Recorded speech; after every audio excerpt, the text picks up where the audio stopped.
I am Aisari and you are watching Saiban News HD. Now we are adding some important news.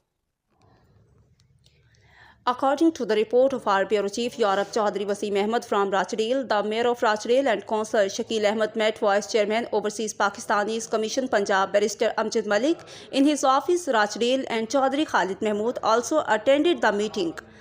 The Mayor Rochdale expressed his best wishes for taking over as Vice Chairman. The Barrister Amjad Malik thanked the delegation and said that the Overseas Pakistani Commission is doing its best to provide all kinds of facilities for its overseas Pakistani brothers.